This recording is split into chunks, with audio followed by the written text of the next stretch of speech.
Seperti biasa, saat saya sedang melakukan riset saham-saham di Nasdaq, saya menemukan perusahaan yang bernama Bluebird. Awalnya saya kira ini adalah perusahaan yang terafiliasi dengan Bluebird Indonesia. Namun saya tidak menemukan ada hubungan dari kedua perusahaan ini. Plagiat atau tidak, saya tidak begitu peduli, karena kesamaan nama dalam bisnis itu hal yang sering terjadi. Saya hanya tertarik untuk membuat overview dan perbedaan bisnis dari kedua perusahaan yang sama-sama berada di industri transportasi ini. Bluebird Indonesia didirikan pada tahun 1965 oleh Ibu Mutiara Siti Fatimah Djoko Sutono di rumahnya. Perusahaan taksi ini kemudian berkembang dengan mulai meluncurkan 25 armada dengan jenis Holden Torana yang sudah menggunakan sistem tarif argometer di tahun 1972. Bluebird lalu mulai meluncurkan armada bus Big Bird sebagai antar jemput siswa. Pada 2011, Bluebird mulai meluncurkan aplikasi yang memudahkan konsumen untuk memesan taksi secara online melalui BlackBerry. Bluebird juga mengikuti jejak on-demand service yang mulai diminati masyarakat dengan meluncurkan aplikasi My Bluebird dan sekaligus berkolaborasi juga dengan Gojek.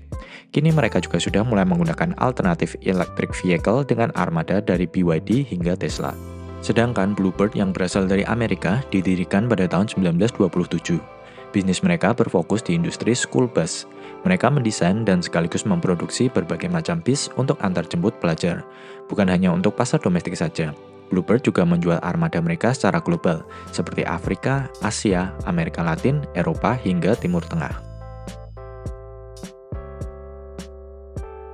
Bisnis Bluebird Indonesia atau kita sebut saja Bird dan Bluebird Amerika yang akan saya sebut BLBD agar mudah, sama-sama berada di industri transportasi.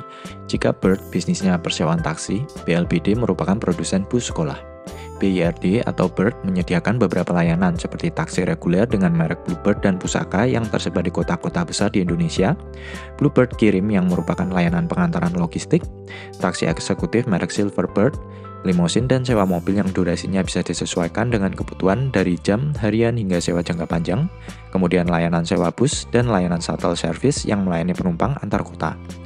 Per 2021, Bluebird memiliki 13.487 armada taksi reguler, 4.882 armada limosin dan mobil sewaan, 1.032 taksi eksekutif, 456 bus, dan 160 armada shuttle.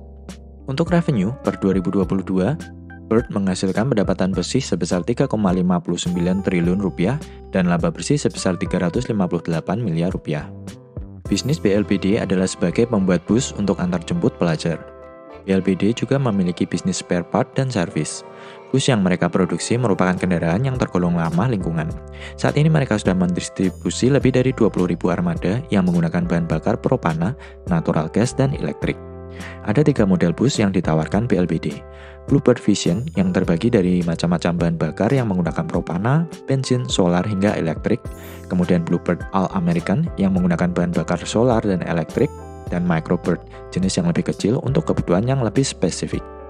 Untuk revenue, per 2022, BLBD menghasilkan net revenue sebesar $800 juta atau sekitar 11,8 triliun rupiah, dengan adjusted EBITDA yang mengalami kerugian sebesar minus $15 juta atau sekitar 221,5 miliar rupiah.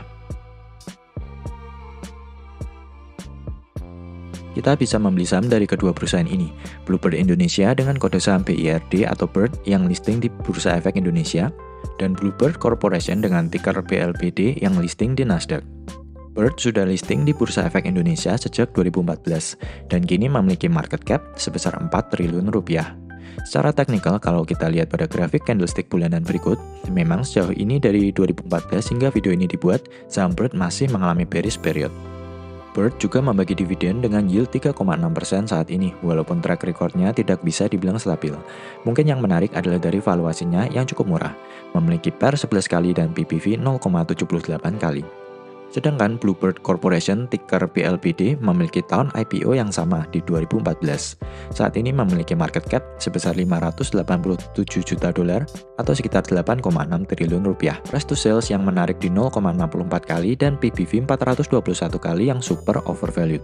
Untuk harga sahamnya sendiri, berdasarkan grafik candlestick bulanan, memang sejak IPO hingga sekarang tidak kemana-mana, hanya sideways. Sudah sideways, mereka juga tidak bagi dividen. Untuk kinerja fundamental, saya rasa Bluebird Indonesia jauh lebih baik daripada BLBD, karena memiliki struktur kapital yang jauh lebih sehat daripada BLBD yang hutangnya sudah mengkhawatirkan. PLBD menurut saya merupakan salah satu contoh perusahaan yang terancam bangkrut. Nah, itu tadi perbandingan dari kedua perusahaan transportasi yang sekilas memang hampir serupa, terutama dari logonya. Video ini tidak bertujuan untuk membuktikan siapa yang plagiat atau sebagainya, karena kebetulan saja namanya hampir sama. Maka kenapa tidak kita bahas saja perbedaan bisnis keduanya.